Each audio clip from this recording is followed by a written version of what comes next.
এই আয়োজনের মাননীয় মুখ্য অতিথি রাজ্যের মাননীয় মুখ্যমন্ত্রী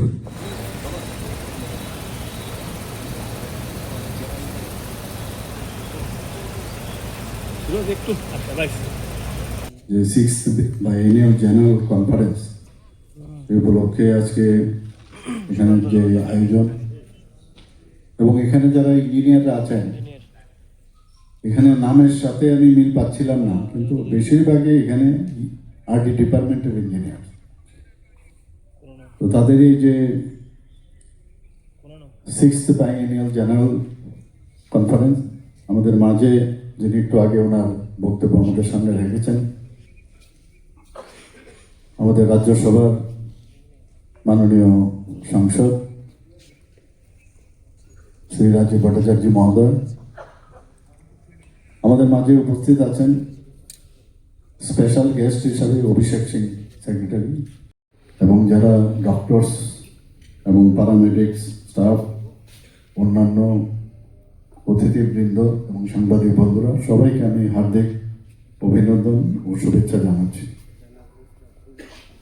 আমার এখনো মনে আছে, কারণ এই ধরনের অ্যাসোসিয়েশনের সাথে কিন্তু আমার নিজের প্রফেশন, সেই প্রফেশনের সাথে আমি বরাবরই যুক্ত ছিলাম ডে ওয়ান থেকে। তখন যে লাল যে আমাদের সেক্রেটারি ছিল, তো সেখানে আমার মনে আছে যখন আমি গেলাম, কয়েকবারই আমাদের অ্যাসোসিয়েশনের কাছে যেতে হলো। যাওয়ার পর তো আমাদের যা ডিমান্ড বা ইত্যাদি বলে যা হয় আর কি বলে আসেন। একদিন ওনার যে পিএস আছেন, উনি খবর দিলেন আমাকে যে আপনার সাথে স্বাস্থ্যমন্ত্রী দেখা করতে চান। তা আমি গেলাম, আমার সাথে আমার সভাপতিও গেলেন। তো আমরা দুজনেই ঢুকবো, এবং সভাপতিকে বললেন যে আপনি বাইরে থাকুন, শুধু ওনার সাথে কথা বলবেন। তা আমি গেলাম ভিতরে।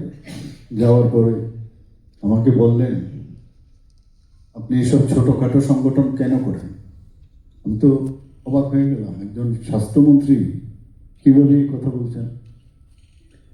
আপনি বড় সংগঠন করুন, আপনাকে সর্বতোভাবে আমি সাহায্য করব। আমি বললাম, এটা সেক্রেটারিয়েটের মধ্যে এটা কোন ধরনের কথা?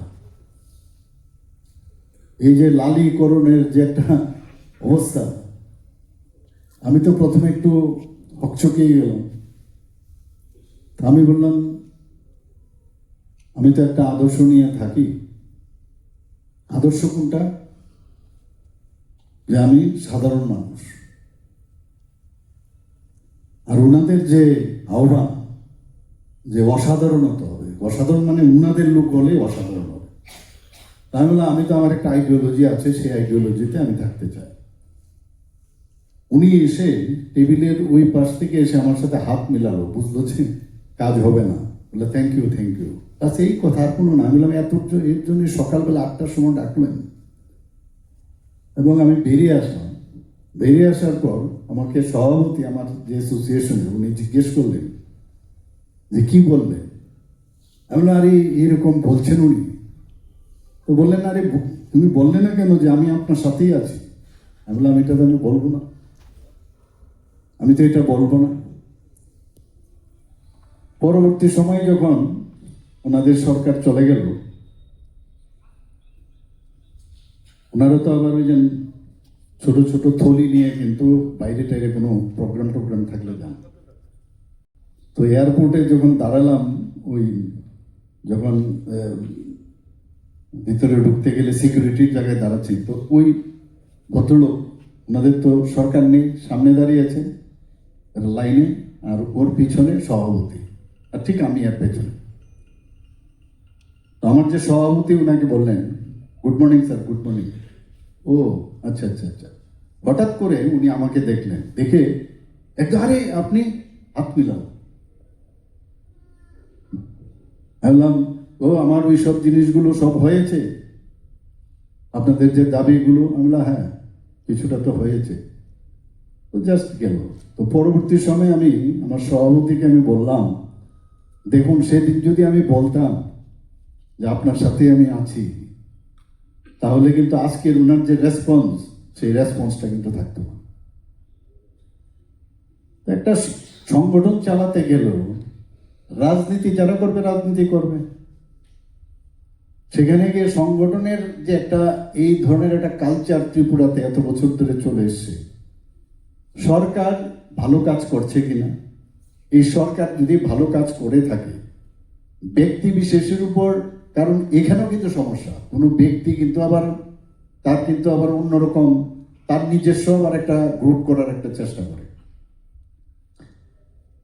সার্বিক সবার উন্নয়নের জন্য যখন কোনো সংগঠন হয়, তখন ওই ব্যক্তিকে যখন সবাই নির্বাচিত করে তার উপর বিশ্বাস, কিন্তু সে কি বলবে, ট্রান্সফার করে দেবো।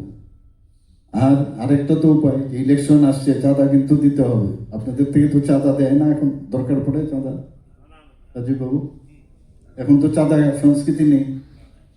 এইগুলো ছিল আগে, আমি নিজের চোখে দেখতাম, এবং যে কারণে আমি আজ পর্যন্ত এক পয়সাও আমি দিইনি ওদেরকে। আর যে কারণে আমাকে কত জায়গায় যে ট্রান্সফার করেছে এইসব নেই। প্রফেসর থেকে দেবে না আমাকে, অ্যাসোসিয়েট থেকে এসিস্ট্যান্ট প্রফেসর থেকে আমার হাইকোর্টে যেতে হয়েছে। তো এইগুলো আমি আমার মতো করে আমি ফাইট করেছি। এখন এই সরকারের আমলে আপনারা দেখেছেন এই ধরনের একটা চাঁদা সংস্কৃতি গেল।